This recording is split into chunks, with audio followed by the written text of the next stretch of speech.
Welcome everyone to the Prince on Prince podcast featuring the Doctor. My name is Prince Love. I'm the Doctor.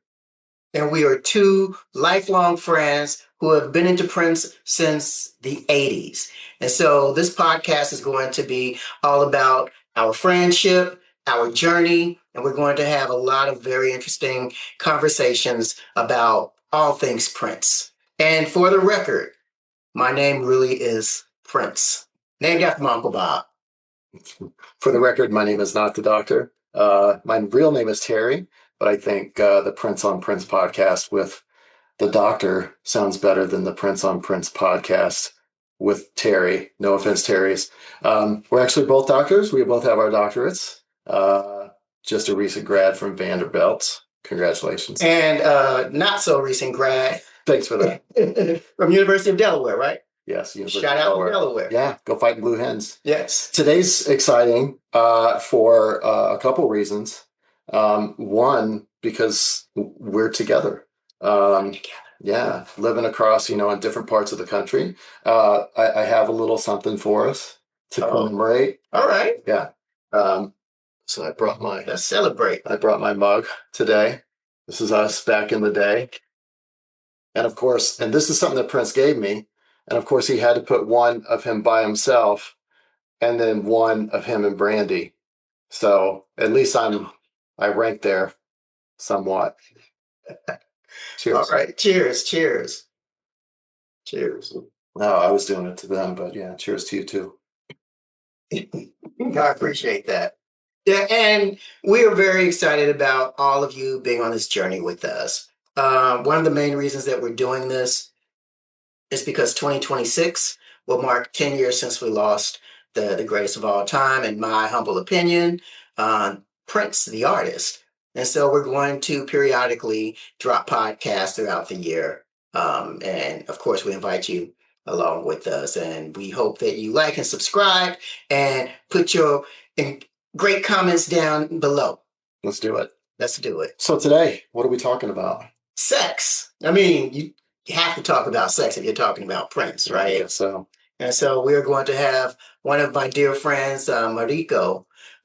She's going to join us, and we are going to get into a lot of very interesting topics there. That's right. Prince's sexiest songs. That's coming up on the Prince on Prince podcast. Featuring the Doctor. That's me. Be right back. All right, everyone. Today we are joined by Miss Mariko Sakai, a TEDx speaker and a relationship coach who specializes in helping women embody their sovereign feminine power and men who want to partner with powerful women. We're exploring Prince's unique approach to sexuality and relationships in his music, particularly how he celebrated feminine power and depicted men in service to women, which was pretty revolutionary coming from a male artist in the 1980s. And so without any further ado, Mariko, welcome to the show. Welcome. Thank you so much for having me. It's going to be so much fun. This is going to be so much fun. Looking forward to it. Yes. So you gave us some homework. Do we want to start there, or did you want to tell a little bit more about yourself? Did the bio cover everything? Yeah, well, thank you for the introduction. I really appreciate it. And I am so excited about this because part of what I do now, this is a relatively new career for me, but it goes back to definitely Prince.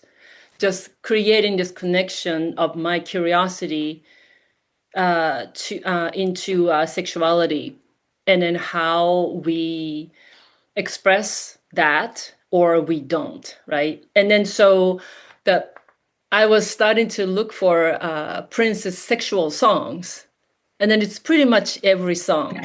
That's what I'm thinking. Yeah. So, and then that's what I like about, Prince. It's one of the many reasons that I just love him so much.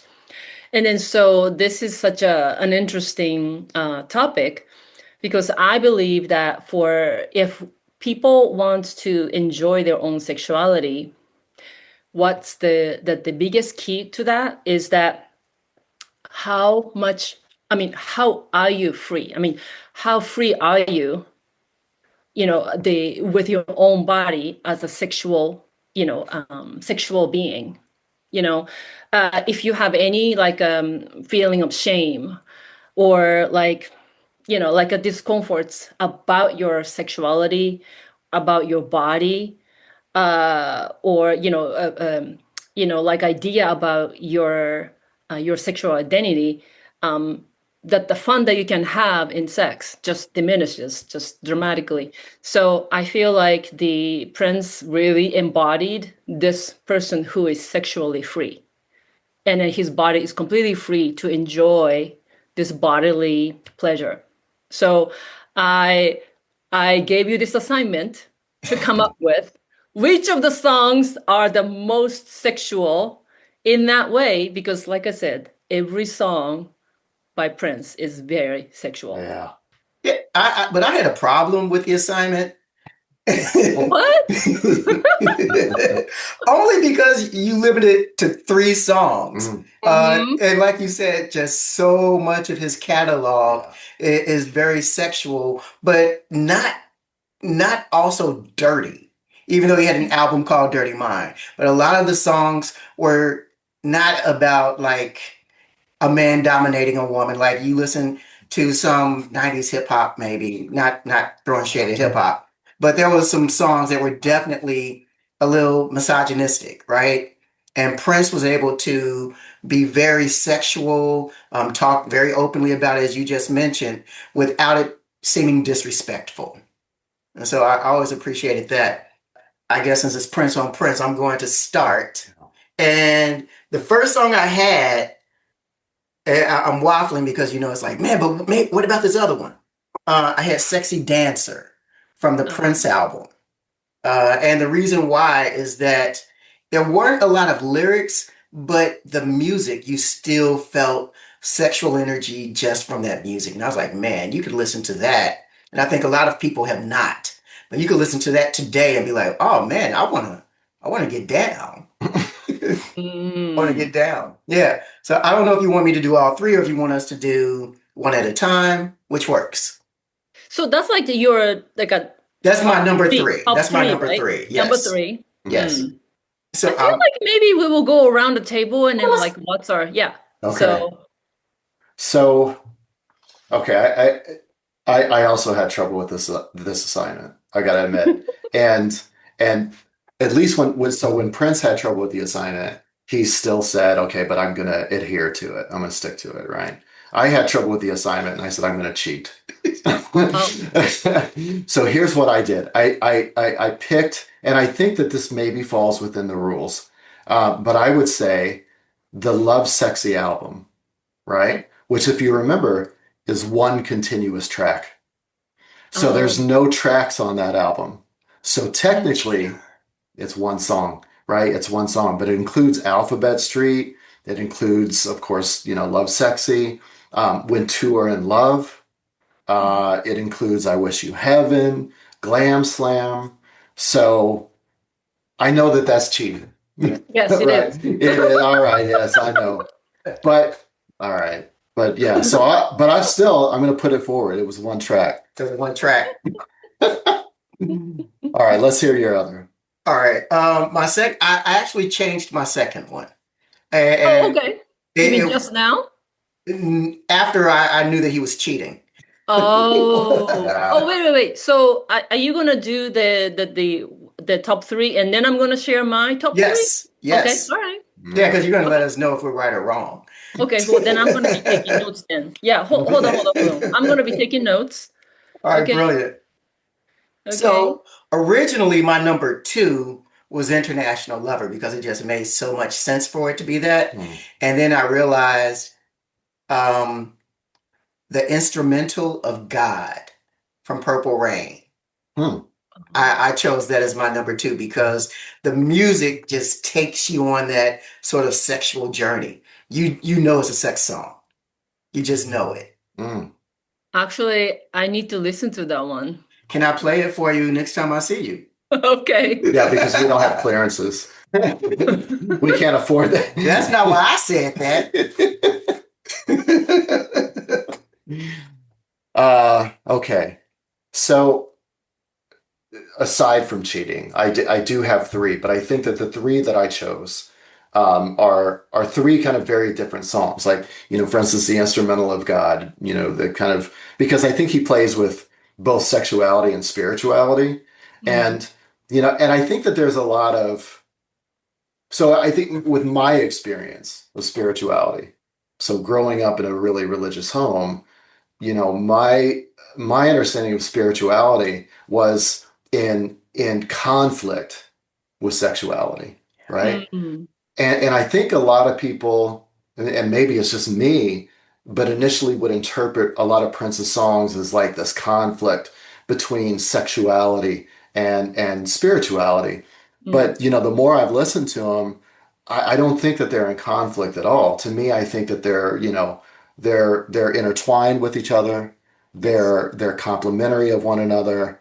They're inextricably linked to one another, Oh right? yeah, totally. Yeah, because I think for him, as much as sexuality was like this kind of carnal or physical thing, it was also a spiritual thing. Hmm. Um, so to me, I've got in my top three, I have a top three songs that fit different genres or different ideas of sexiness, right? And so I was thinking kind of like about how Prince could be very playful. He could be very, very sly. He was really funny, you know. And so I started thinking about songs like, Dorothy Parker, The Ballad of Dorothy Parker. I started thinking about songs like If I Was Your Girlfriend. Hmm. Started thinking about songs like that. Even Joy and Repetition in a way. But to Hmm. me, I think Alphabet Street, so I'm going to go back to Love Sexy. Alphabet Street is one where, he's playing with this kind of playfulness, this confidence, this slyness. I mean, like a lot of the phrasing that he uses, the innuendo and the tongue in cheek, of that song. So to me, Alphabet Street because of the playfulness that he brings to sexuality. So Mm. that'll be my three. That'll be number three for me. I'll take away Love Sexy and I'll just use Alphabet Street from that album. Then you still have another one then, because I have two. Yeah. So what's your number two? My number two. So my number two would be Girl. Oh, I love that. Yeah, my Girl. number two, Girl. Yeah. And so Girl, I think is like a really underappreciated. Very much.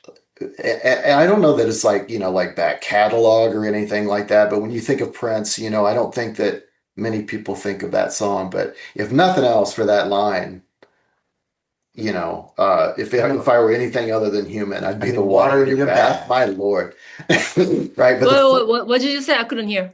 he said, if I were anything other than human, I'd want to be the water in your bath. Mm. And so he's just kind of talking about like this all encompassing, just can't, there's, like the physicality of bodies can't be enough. Every part of you. Yeah. Mm. The first line of that song is, Girl, you excite me. And, and so there's kind of that vulnerability in there too. So Hmm. I like, Hmm. so I think there's that playful confidence, but there's also that vulnerability that he Yeah. brings to sexuality that Girl really represents for me. Yeah, I like that because Mm. I think most people miss that because it wasn't on a CD or an album, and it was on the flip side of a song that wasn't like one of his biggest hits, and so it Hmm. was easy to miss that. Mm. Yeah. And when they put it on the hits and the B sides, there was so many hits that it was easy for it to get lost in the mix as well.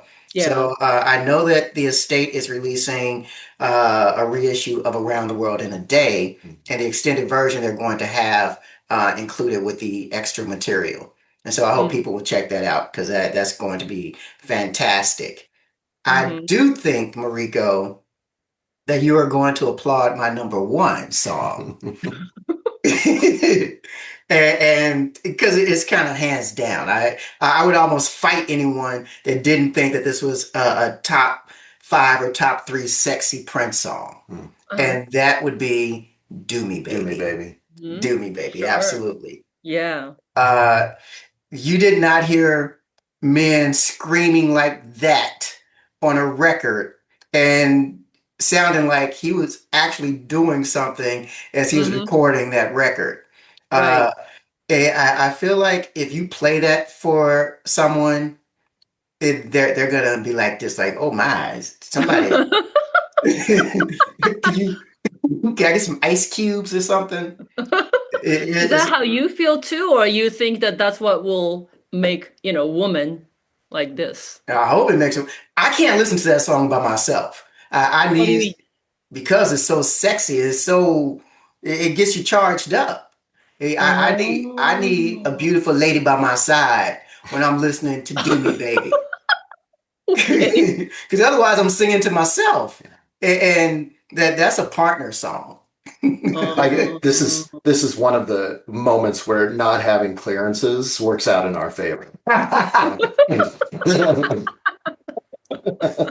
We can sing it. Yeah, that's They can't sue us for singing it. yeah, that's okay. I love that. And if you sang it, they wouldn't know that what They you were wouldn't saying. Yeah, recognize they it. would recognize it.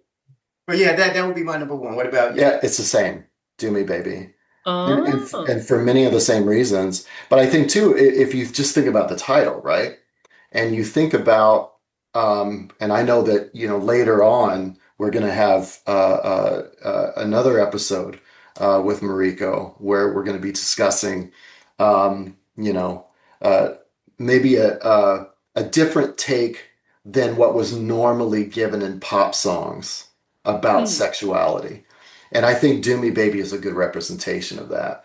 And what we're mm, talking about here is in terms of, if you think about the way that specifically like male singers and men singers would sing about sex, or the way that men would sometimes get brought up to think about sex or talk about sex, it was all about, an activity where they were the subject, right? mm. And another person is the object, right? Right. And so here with that the title of Do Me Baby, Prince is really putting himself in kind of, I mean, he's an equal partner in this, but in some ways he's also like the submissive partner to Mm-hmm. this.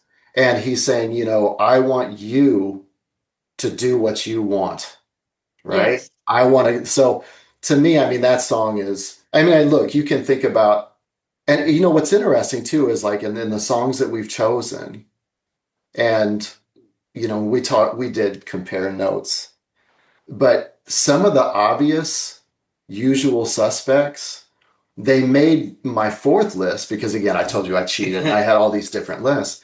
But I think the usual suspects like Erotic City, like Get Off, even Sexy Motherfucker, Mm-hmm. or the version, and Prince and I differ on this, but I really like the version We Can Funk. And he Mm. likes We Can Funk a little bit better. Yeah. But some of those usual suspects I notice are not really on our list. I And I like think the that's interesting. released versions of We Can Funk better than like the one that came out. And we were talking about him not always being super explicit. Mm. We Can Fuck is kind of explicit. Mm-hmm. And pulling that back, just I felt like it became sexier when he changed the word, which is Mm. weird. It is, because I think, the lyrics of that song is like, this room is electric. Let's just Mhm. go somewhere where we can fuck. I mean, that's the lyric, right? It's like meeting the stranger and there's like this instant tangible attraction. And it's just like, okay, well, what are we doing here? Mm. Let's beat a retreat. Bounce. So to me, I think that, changing the title to We Can Funk detracts from that kind of message, because there was like an immediacy to that song, which I really enjoyed that. Yeah. So we're in agreement on number one. Yeah. Yeah. We've I got, love it. yeah. And actually, it's very interesting to I really never listened to Do Me Baby in that context of like there is a submissiveness in there. Particularly, I never really paid attention, but yeah, we will discuss that later. So how do we do, Mariko? Um, it's actually very interesting because, I mean, Do Me Baby is a usual suspect, right? Definitely, That's right? true. Yeah. That's true. Yeah. But the other ones, I actually didn't really think of them So I'm so happy that you guys came up with something else because that makes it interesting. I mean, it will be so boring that we came up with the exact same number 3, 2, 1, Yeah. you know. And then even if it's like, so even for the Do Me Baby, Mhm. well, I will tell you that it's in my top three too. Mm, Like the each of us have a different reasons for picking that. So mhm. yeah, it's been really, really good. I really enjoyed it. So Well, what would be some of your reasons for picking it? well, okay, so I'm gonna first share Yeah, yeah, my yeah. Okay, yeah, okay. right? Okay, Okay. yes. Um, so um so my number three is head. Ah, okay. Me gusta. Yeah. Well, first of all, when I first heard this, when I was much younger, I did not know because English is not my second language. I mean, it is my second language, so I did not really know what he was talking about. Mhm, mhm. So it's actually fairly recent after becoming a sex coach and all that. Like, oh, okay. So yes, so I love this song, and then I also approve this song because it talks about doing it both ways. Mhm, Because there mhm, is a lot of difficulty, a lot of woman experience, mhm, because the men giving head to woman and the other way around, they are not the same in mhm. terms of the level of vulnerability required. I mean, you can probably imagine that which is more vulnerable, woman receiving or men receiving. What do you think? Which requires more vulnerability for the receiver, Hmm.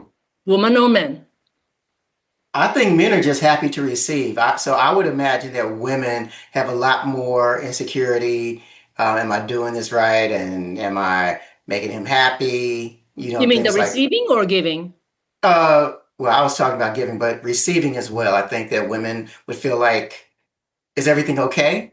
Down there, is he happy? Is he comparing me? Stuff like that. But Hmm. I don't know. I trust the Yeah, I experts. was asking like you guys what you think as a receiving end. If man receiving head, woman receiving head, which do you think is more vulnerable to the receiver, man or Yeah. woman?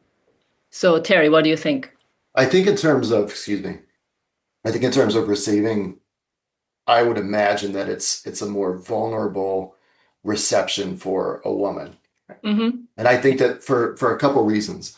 One, I think that the relationship that women are kind of taught to have with their bodies Mm-hmm. versus the relationship that men are taught to have with their bodies, Yeah. and specifically in terms of their sexuality, right? Mm-hmm. I think that so I think that there's going to be more of a vulnerability in that sense. Mm-hmm. Of course, it depends on the person as well, but yeah, I think that's what I would say. Mm-hmm. Yes. Yeah. Yes, you're both correct. And yeah, I'm not going to go into what that is like, but yes, it's absolutely correct that it is actually hard for a lot of women to receive. And then even if they are having fun, to be completely open to Hmm. receiving. And also anatomically, it's not the same, Hmm. right? Yeah. Right. So because it's discussed in both ways, I Yeah. love the song. So that's my number three. And so number two is I Want to Be Your Lover. Oh I yeah. like that. Yeah. And then so I just want to say there's, like I said earlier, there are so many sexual songs. Hmm. It's pretty much impossible to, do a ranking. What I went with this is that to pick songs that are visceral, like Yeah. it just evokes this primal, like almost like a lust, or like it's Hmm. it's it's a how do I call this? It's the erotic energy that is not just the sexual, but Hmm. it's more primal. Oh my God, I'm losing the words. But yeah, it's this energy like that makes human human. you know?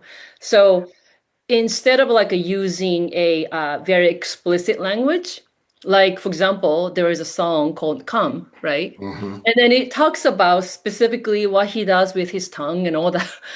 But that's too direct. But I want a songs that are very kind of they playful, and Mm-hmm. then just really evokes, what may be happening in our bodies, like when I hear these things. So that's what I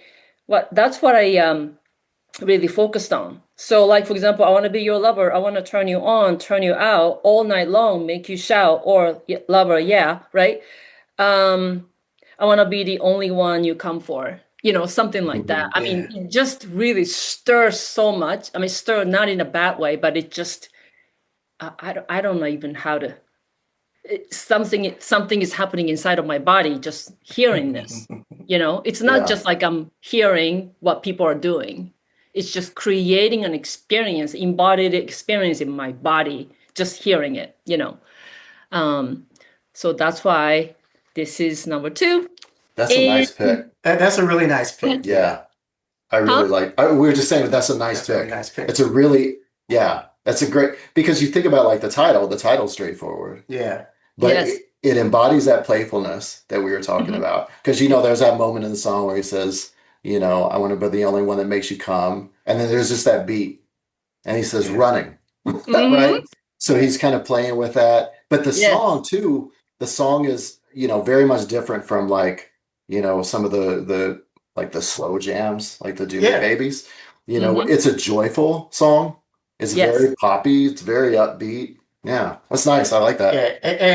And we spoke a little bit earlier off the record or offline about the song Come. And for the same reasons that you were talking about, it's like it was a little too explicit. It was something he did in the 90s when he was probably feeling that he needed to keep pace with others for the first time. Because when he did I Want to Be Your Lover and these other songs that we're talking about, he was at the vanguard of it. And it was Mhm. just clear. So yeah, that's a great pick. Mm. Yes. Thank you. And the number one most sexual song is Do Me Baby. Yeah, It's Woohoo! unanimous. yeah. And Yes. why? And why for you? Yeah. Yeah, so yeah, if I'm looking at the lyrics here, like it's like just listening to it, the way he sings it, Yeah. like it's not just the words. Hmm. Like, um, you know, come on to me, baby, like you never done before. I want you now. I just can't wait no more. Can't wait. And then the way he sings it, right? Hmm. Like it makes me want to give myself like my everything to him. That's this is a real true statement. Like, I love it. Can I pull on that just a little bit? I want to piggyback off of it because there's long been a rumor that his former bass player had written that song. But after Prince got a hold of it and did it his way, nobody else could do that song again. And there's been other people like Melissa Morgan that's redone it. She did a great job, but no one Mhm. could touch the way that Prince sang that song, Yeah. like ever. Yeah. So yeah, I love that Yeah. you picked up on that way. Yeah. So it's this evocative, like I said, yeah. It's just the expression is just exceptional. Hmm. It just makes me after I got a divorce, like I mean, I guess it's not like I was sexually oppressed in particular, but I mean, I was not like myself, and after, like before getting my, sex coaching and then relationship coaching certifications, and then really getting the real knowledge, right? So then, so before and after, this song was really critical. Like there was like maybe 3 day, like I listened to this song like over and over, like 24 hours for 3 days in a row. Just I kept listening to it, listening to it, listening to it. Just really, it makes me get into my body. And it's just really imagining that I'm experiencing this, inside of my body. So this really, really speaks to me, not just I'm listening, but it's speaking to my entire body. It pierces, you're right. Um, so I have a question I want to ask you because we're not going to get a chance to talk to very many sex coaches. Mhm. So what can what can men learn from Prince as far as how to, I don't even want to say attract, but how to show appreciation for a woman, a beautiful woman, a woman that he's interested in. That what can we learn from Prince? What kind of lessons can we take from him and his music as far as women in Mm. relationships? Yes. That's an interesting question. May I ask you, so you think that Prince is showing appreciation for beautiful women in his songs? Is that how you think? Um, yes and no, because he also said you don't have to be beautiful. So just for women. Mm. Ah, okay, yeah. I'm gonna get to that one. Yeah, okay. So that's um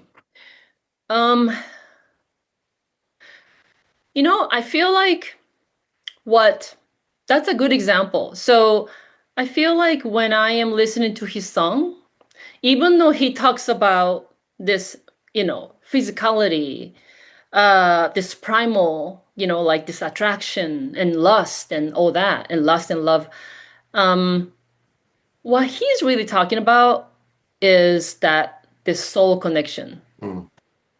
That's really what I feel. And then so when someone is talking to you and is seeing you as a human being with a soul, I think that's the key. If a man is seeing a woman as a human with a soul, not a piece of meat, right? So then I think that should drive everything. Wow. Like you don't have to think, what do I need to do? No, you just need to look at the other person that way. And then really, so how does that look like, Hmm. as a person? If you are really seeing the person with Hmm. respect and reverence. Yeah, a real relation. Like there's an actual relating versus, you know, Yeah. just the bodily. And that's why I was thinking is again saying earlier, I think that for him, it wasn't this thing between sex and spirituality because I think they were connected for him. Hmm. I do think though that there are moments where like in the song, We Can Fuck, right? I think that there's something that, you know, like maybe within the act is what creates that spirituality, right? Hmm. There's something in the act that creates a spirituality, that creates that moment. But I don't think that he was above, just sex for The sex's carnival, sake. yeah. Yeah.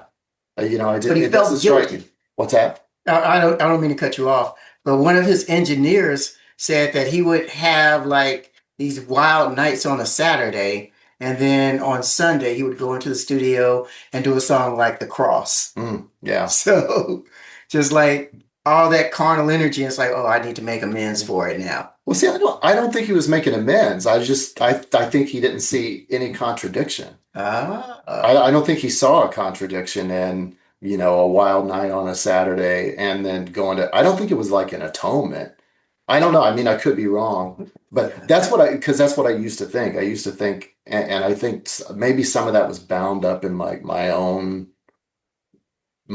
thinking about sex and the way that I was brought up about sexuality is that it was shameful and something you didn't talk about. Yeah. Um, but I don't know. I don't know that he saw a contradiction there at all. I like what you said, and I'd really like to get your take, Mariko, because that was pretty novel that Prince did not see shame with sex. Mm. Hmm. And so many of us, especially his era and our era, kind of grew up with that being a naughty thing. Hmm. Yes. Right. So, well, Terry is right that there is no contradiction between sexuality and spirituality, and then the truth is that the sexuality is a portal, to spirituality. And then he talks about all this sex, and then at the other act, like you're talking about, the act is create spirituality.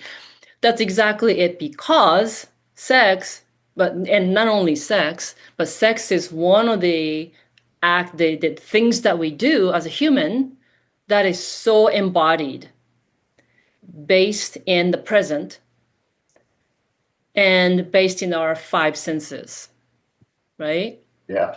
So you get to be in the body. Of course, you could be in your mind thinking about, what are you going to do with at work or something. You could be in that, in your mind and having sex just mindlessly, right? You could be doing it, but it's not going to be fun, Yeah. right? So if you're completely in your body, focused on your five senses, that's when you are able to connect spiritually, through your body. So that's why I think that you're kind of sensing this, this connection between the spirituality and then sexuality. Because if you don't have, if you're not having sex in that way, like being in the present, and then really connect it through your five senses, like the smell of their partner, like the taste of the skin, like everything about sex is like you are in your body, enjoying this moment, enjoying this five sense experience, right? Wow. Yeah. So I want to ask a question for a friend. Asking for a friend. Yeah, I'm asking for a friend. Yeah, okay. So, and I'm being silly, but I'm also being serious. So you're talking about a lot of stuff that happens in a person's mind and everything. Could there be a situation where a person feels more sexually liberated and free in their mind, but in reality or in person that they still wouldn't cross that line? Like things that they would do in their mind, they would never do in real life. Okay. Is that a thing? Is that a healthy thing? Asking for a friend. Like, can you give me an example? Nope. Oh, that's too bad. Wait, No, I'm being silly. can your friend give us an example? Yeah, let me call him. Yeah, that's what I'm talking about. Well, from what I've heard, no, I'm joking. So let's say something like a menage a trois, right? I think that men, we were talking about this earlier. We weren't fully talking about this earlier, but like I think men are told like, hey, that should be something that you should want. That should be on your list of things to do before you die. But in reality, not every guy wants to do something like that. But in their mind, To they do what? have I a missed. menage a trois, like be with two women, A threesome. a threesome. Oh, Yeah. okay. Okay. Yeah. Or two other men Or two other men or whatever women. they're into. Actually, that's probably an even better analogy. Like, let's say a guy is attracted to other men, but he would never do that because of a bunch of different reasons, you know? Okay. So is not doing that, not acting on that, is that healthy? Is that normal? I mean, what would that person, how should that person proceed or not proceed? Oh, okay. So you're it sounds like, so I wanna make sure that I understand. So is it what you're asking? So it sounds like you're talking about like a person who have like a different sexual fantasies. Yeah, And then fantasies. maybe this person, there are some fantasies that they are feeling like they have like a judgment towards, or like a feeling ashamed of having. Yeah, I think that And because of tracks it. that, the person is not going for it. Is that what you're asking? Yeah, Yeah. yeah, I think pretty much. Okay. And then so you're saying that if that person is not going for it because he or she has a judgment about their fantasies, are you saying is it good or bad? Is that your question? Right. Is it healthy? Is it good or bad? Is it healthy Oh, to okay. Okay. Um, so if it's in a consensual environment, that Mhm. if that person can find a consensual environment to experience that thing, I think it is the most healthy that you actually do it, as opposed to like, kind of pretending that you don't have it, or like it's just only in my dreams. Or I do believe that, me personally, I feel attracted to people uh, um, who have like a very interesting, like very unique fantasies, and then actively trying to experience it. And then this act of trying to experience, even though it may not look like common or typical, but wanting to experience that, to me, I mean, again, it's not hurting anybody else, or like a consensual environment. Then to me, that is those type of things. The desires only comes from within, right? And I feel like the what makes our sexuality so uninteresting and then boring is that we think about what other people are thinking, Right. right?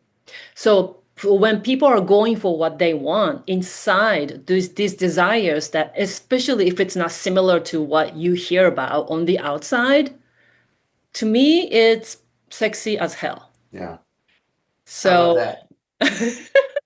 and I am pretty sure that the person, when they are going for it, they will feel different. I think it's a very transformational experience. And yeah, I actually love to specialize those type of clients. I imagine so. Just a second, Terry, stop me when I get to 17. So don't shame anybody's kink, including your own. Right? Don't shame anybody's kink, including your own. I want to follow up on something he said, because it's interesting, and I, agree 100% in terms of, especially if it's like coming from that place of shame, and you're self-objectifying, right? What will other people think about this? Yes. That can be limiting. I do have a question though. Do you think that there's a place where, so outside of shame, right? And outside of a question of consent, because obviously consent is incredibly important, it's integral. But outside of those kind of parameters, do you think that there's a place where fantasy remaining fantasy is valuable, as opposed to fantasy realized? I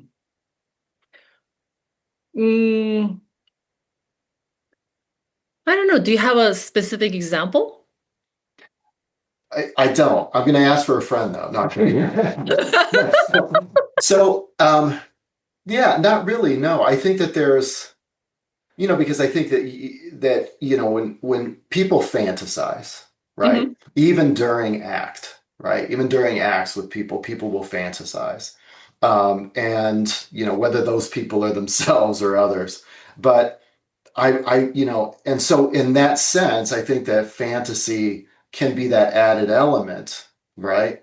In many ways, it's why some people will role play. It's why some people will do a variety of different things, right?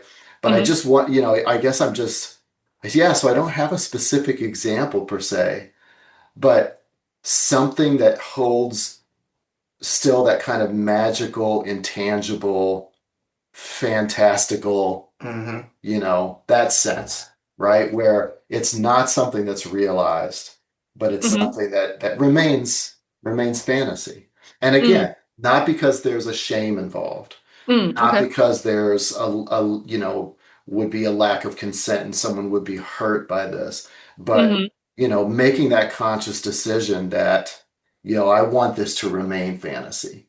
Because somehow I don't want to like spoil that fantasy. Do you understand what I'm saying in that way? Yeah. So maybe not in that sense of like fantasy, but I was thinking, I don't know if this is what you're related to what you're saying, but so we live in a monogamous world, right? I mean, well, I practice non-monogamy, but so that's like, majority of the society practice monogamy, right? Yeah. So it is true, for example, like, there are people who are attractive, right? Mhm. But I'm not going to act on it, right? Right. If they're married or something, like then I'm not going to, unless they are practicing non-monogamy as well. Right. I'm not going to talk to them. So, in that sense, I don't know if this is the kind of thing that you're doing, but like there are definitely things that, oh, this is a nice person, and I would like to tell them that, like you are very attractive. That doesn't mean that I'm going to do anything or want to do anything. Yeah, sure. But I do feel that that the better that if we live in a society where we are not like this kind of like affirmation of other people, like the greatness of other people. And if I'm noticing it, I would love to be able to express it, but I don't, because like I said, the society that it's not like I'm doing anything wrong, but I mean it wouldn't be appropriate, right? So I Right. don't do those things. Yeah. And then so I don't know that if it's the kind of thing, I don't know.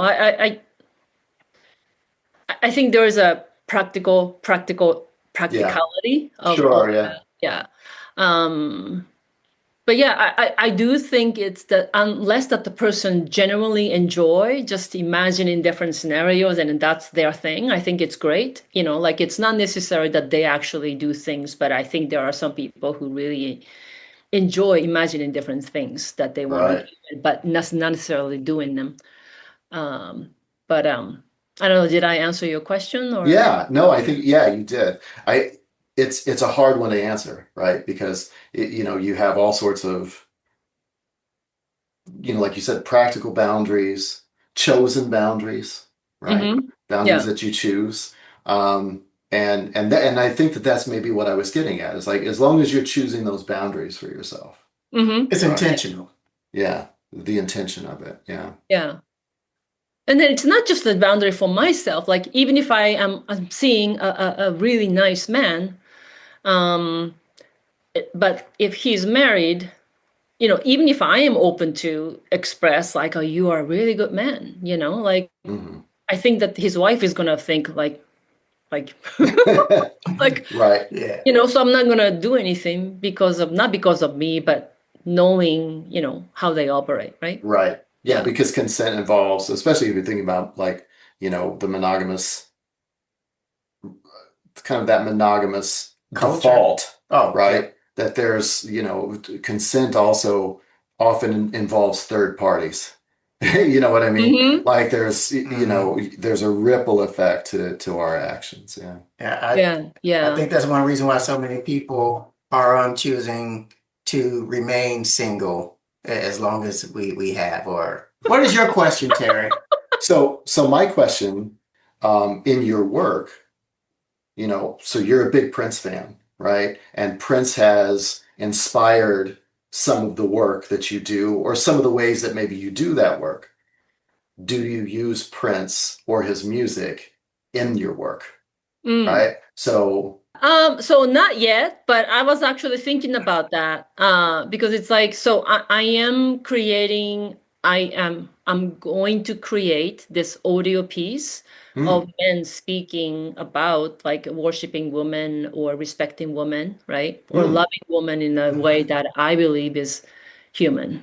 mm-hmm, And then so I was noticing as I was doing this that he was doing this, right? And mm, then so I think that it is going to be very helpful, not just to, read the lyrics, but also just to really enjoy the music, like it's how he expresses these words, right? Like I was saying earlier, I do believe it is a very powerful yeah. to So, realize that, yes, that this is possible. Like there are Yeah. men who see women like this and then interact with women like this. And then right, we know that there are, but that in reality, we hear a lot of men that are, just manosphere and then toxic, right, masculinity, all these things, right? So we do see other things, other men stereotypes a yeah. lot. One of the reasons that, you asked like how was he so open and things like this, Mm-hmm. and how was he so vulnerable? And I think it wasn't just because he played with sexuality, but he played with gender, He right? did. And, Hmm. you know, when he said, I'm not a woman, I'm not a man, I'm something you'll never understand. Right. You know, Yes. he's talking about that liminal space. You know, I don't think he identified as trans or anything, but I think he was talking about in those kind of, you know, archetypal, you Hmm. know, like hegemonic masculinity in that type of sense. But the way I am really seeing Prince for, my work is not just like, using his music, like potentially, like I was really thinking about it, but I see him as someone that I, um, even if I created this woman archetype called the sovereign feminine. And so this is like this powerful woman Mm-hmm. who just command respect from anyone just Hmm. for existing, right? Right, Like she doesn't need to demand anything. Just she right. just command just being there, Yeah. right? I know So women like that. yeah, and then the key to that, I believe, is to embrace, like you're saying, like there is no stereotypic types for the gender, like gender Mm-hmm. stereotypes, but really to get out of it and then really, have all of these qualities that people just typically associate with masculine, typically associate with feminine. But we all, as a human, we have Yeah. both. Like we have all of these things. And it's just that the people just decided to put like this is like more of a feminine quality Mm-hmm. or masculine quality. It's a very confusing and then, a way of labeling ourselves, and that's unhealthy. So I feel like that Prince, just looking at, what he has done and then just embodied and the way he dressed and the way he moved his body and then the way that the songs that he created, I feel like he was completely free, he was a free person. And so, it just makes me laugh that a lot of men, and I'm curious how you think, but a lot of men seem to think that because he was so different, Mm-hmm. that people ask question, is he gay?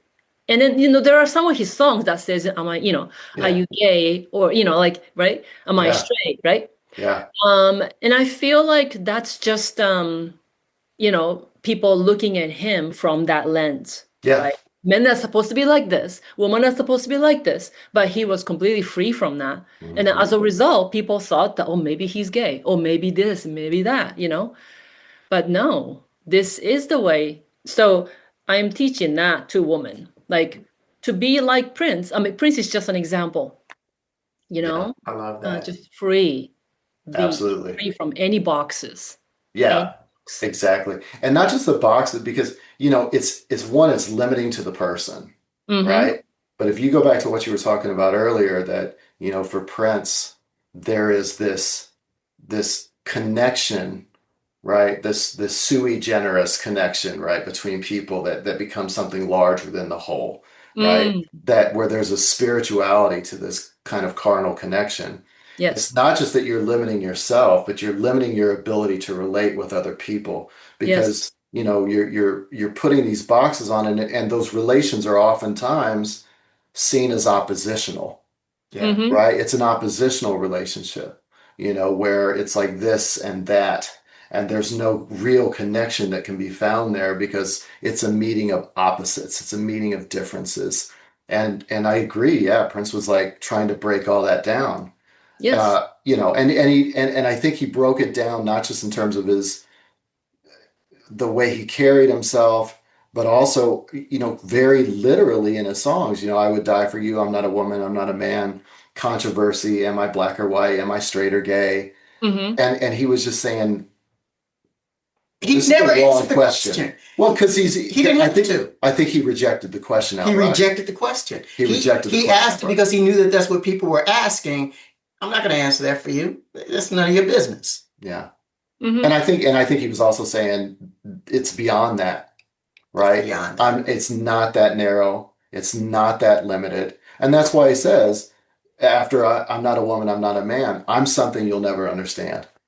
And Yeah. to, like, right, you won't understand this. You can't even get here to where I'm at Mm-hmm. when you're asking Mhm. these questions. If you're Yes. asking these questions about these false binaries, then you're not going to understand where I'm coming from. False binaries. Exactly. Yeah, I Hmm. think that's a great way to end this episode. So, Mariko, thank you so much for your time and your expertise. We are looking forward to having a follow-up conversation with you really soon. Yeah, Yeah. stay tuned for that because that's going to be fun. That's going to be so much fun. Yeah. I already have ideas percolating. So, thank you for Great. the knowledge. I hope people were taking notes, or they can rewind this and share it. But looking forward to talking to you again soon. Thank you so much. Thank you. Thank It you. was so much fun. Take Thank you. care. Bye, Bye-bye. everybody.